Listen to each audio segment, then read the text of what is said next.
Have you ever wondered how companies store millions of data and fetch in seconds? The answer is SQL. In this video, you will understand it clearly. Hello everyone, welcome back to Techie Piyush, where technology meets simplicity.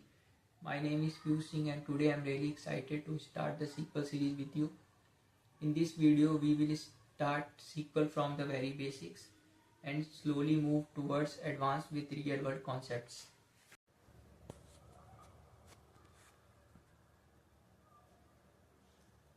Now first let's understand what is database.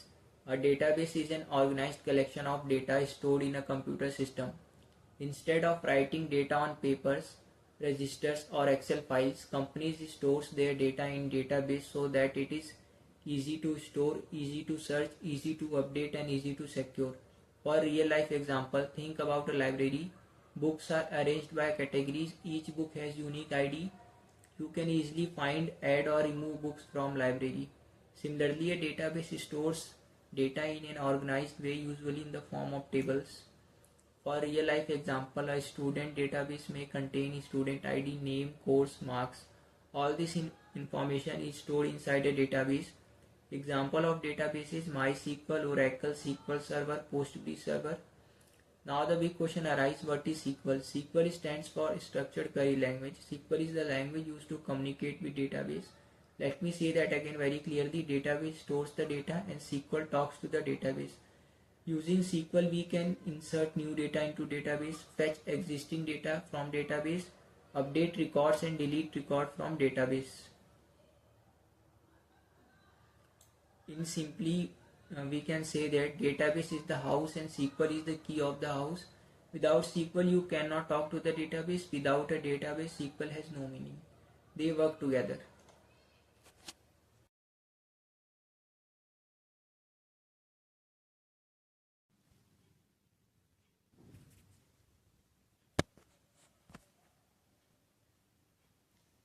Now move on and let's write our first SQL command.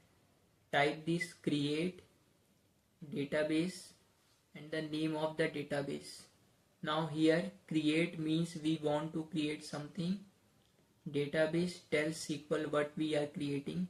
Now company is the name of database. After running this command, a new database named company is created successfully. Now creating a database is not enough. We must tell SQL which database we want to use. For that we use the use command. Use company.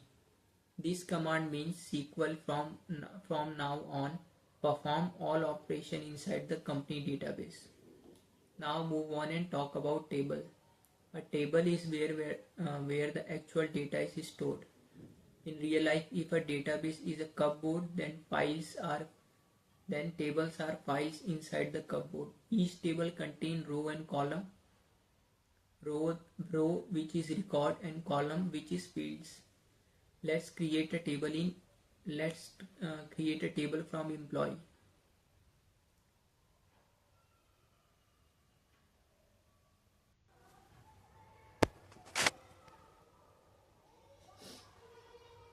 Now let's understand SQL commands.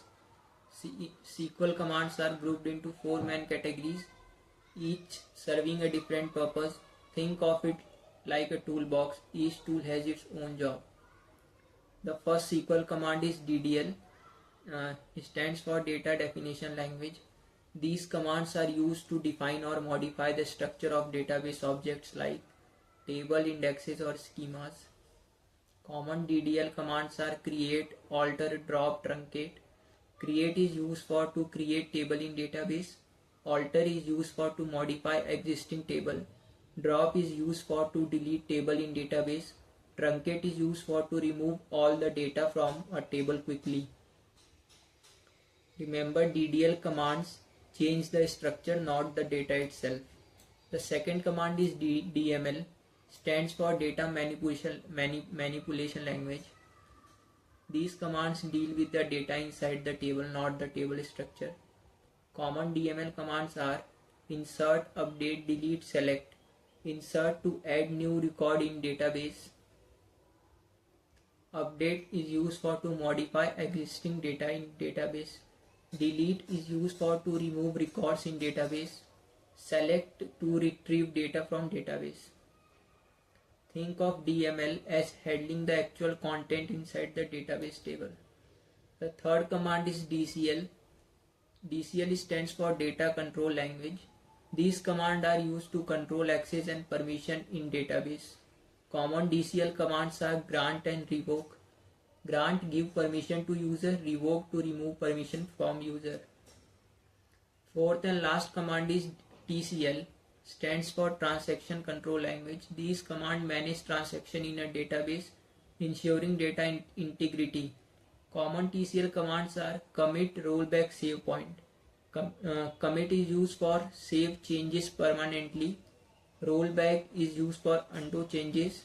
Save point is used for set a point to roll back if needed. TCL is all about safe and reliable data operation.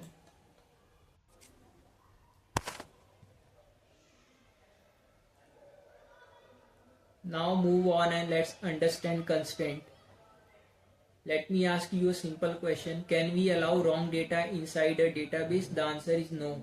This is where constraints come into the picture. Constraints are rules applied on table column to control, restrict and protect the data stored in a database. In simple words, constraints act like a security guard.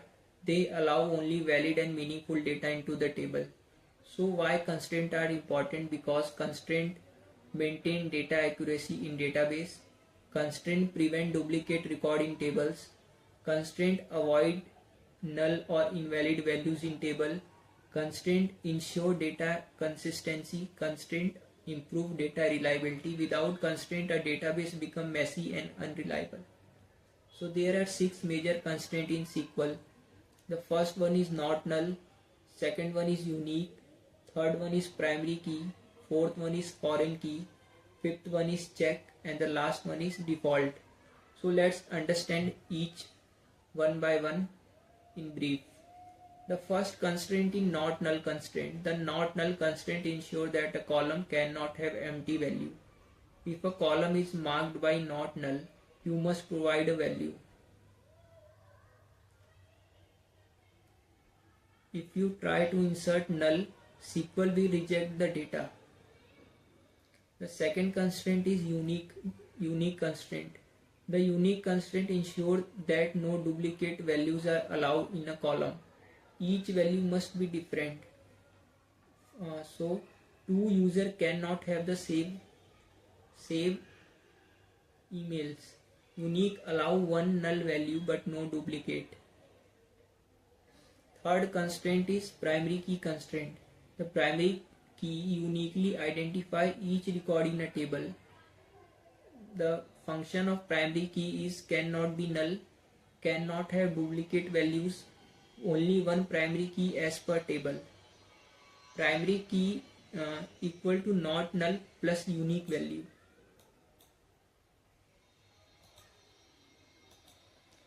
The fourth one is foreign key. Foreign key creates relationship between two tables. It ensures referential integrity. You cannot insert invalid references in table. The fifth constraint is check constraint. The check constraint allows only one value that satisfies a condition. Data must pass a logical rule. The sixth and last constraint is default constraint. The default constraint assigns a default value when no value is provided. If user forget to insert data, SQL automatically fills it. If status is not provided, it becomes active.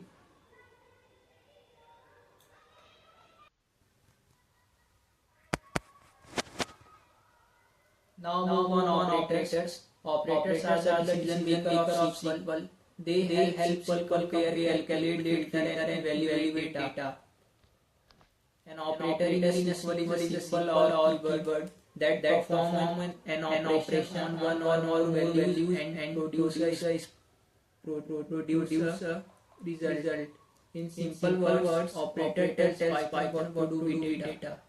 For example, it compares values from table, add numbers, check conditions, combine logic table, filter records from table. Without operators, SQL would just be a storage system, not a decision system. Operators are important because they are control data filtering, helps conditional logic, enables calculation, make queries dynamic and intelligent, are heavily used where having join case and update operations. There are major six operators in SQL. First one is arithmetic operator. Second one is comparison operator. Third one is logical operator. Fourth one is conditional operator. Fifth one is special operator. Sixth and last one is bitwise operator.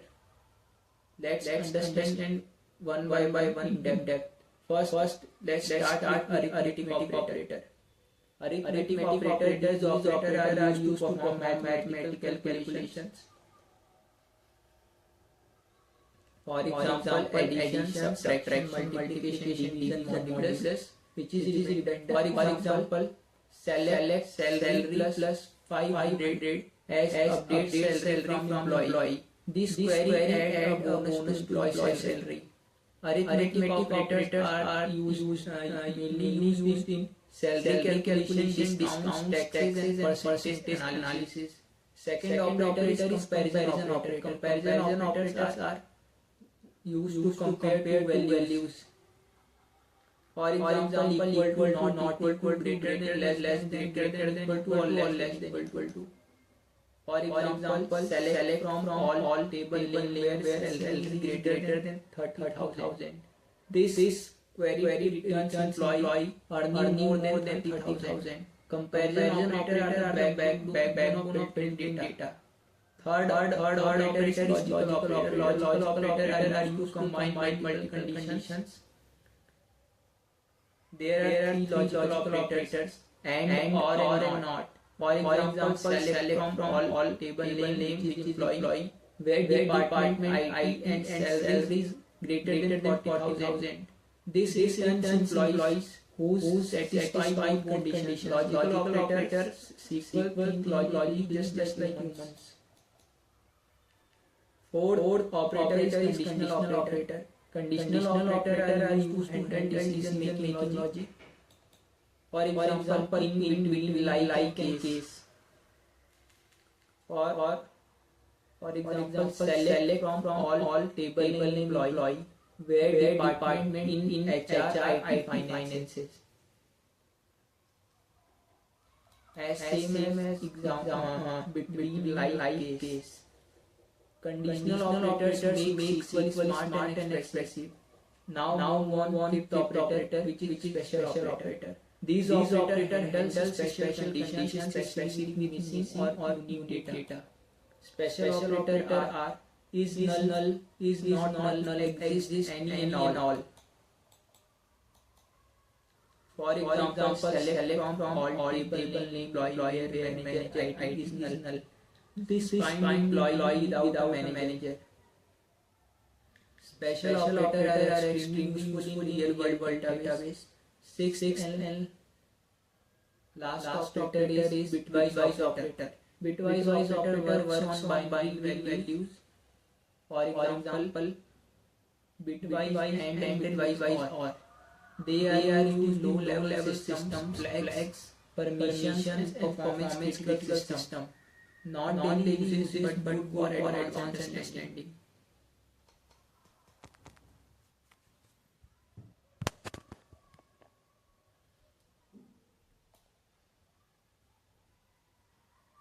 Now move on joins. A join is used to combine two or more table. Now move on joins. A join is used to combine rows from two or more tables based on related columns between them.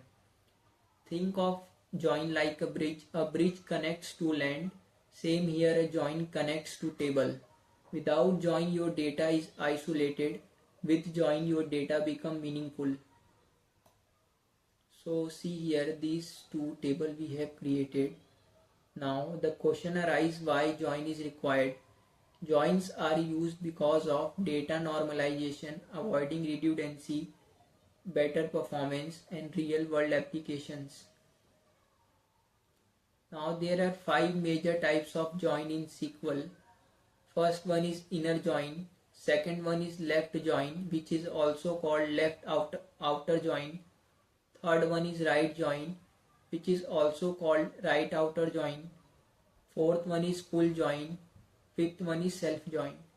Now let's understand one by one in deeply. First one is inner join. Inner join returns only the matching rows from the both table. If there is no match between two tables, the row is ignored.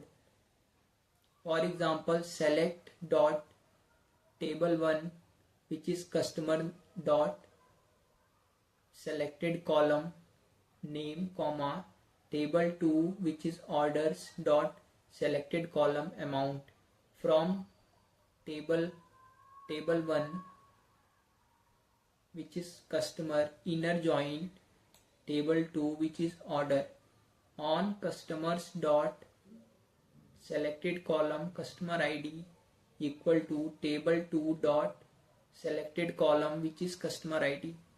Now see here, customer ID equal to 1 where exist in both table included, where customer ID equal to 3 exist only in orders excluded. Why we use inner join? For customer who actually placed order, employee who have assigned departments, and student who are enrolled in courses. Inner join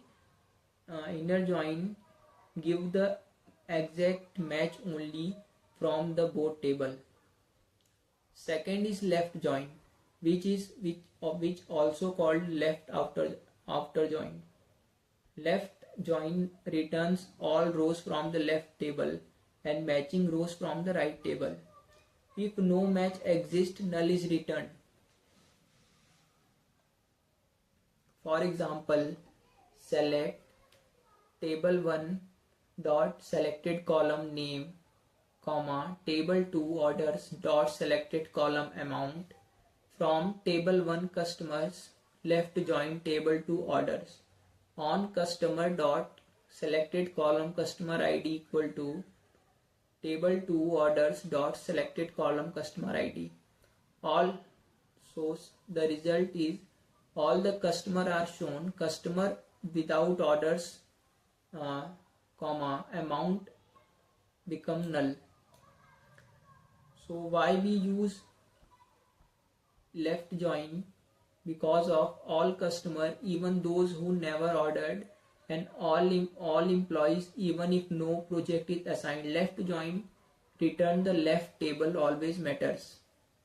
Now move on third, which is right join, which is also called right outer join.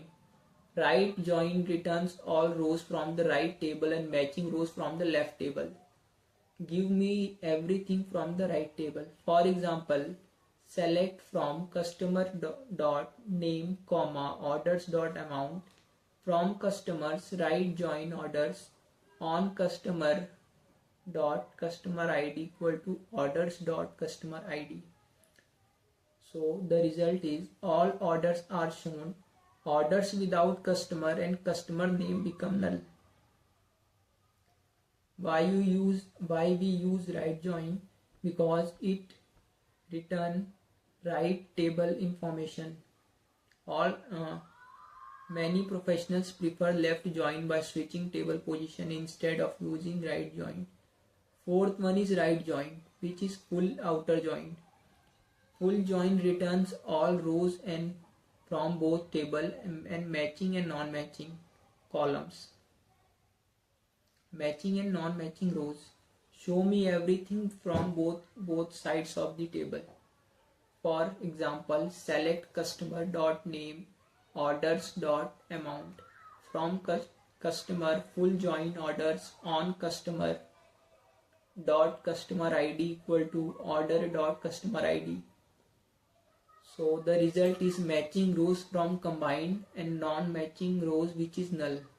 So MySQL does not support full join directly. So here we use union. So first we have to apply left join, then union, right join, then the result is comes with full join. Now the last join is self join. A self join is a join where a table joins with itself. One row in the table is related to another row in the same table. For example, select employee name as employee and manager name as manager. From employee E, join employee M on E.manager ID and M.employee ID. So employee manager hierarchy, parent child relationship and organization chart.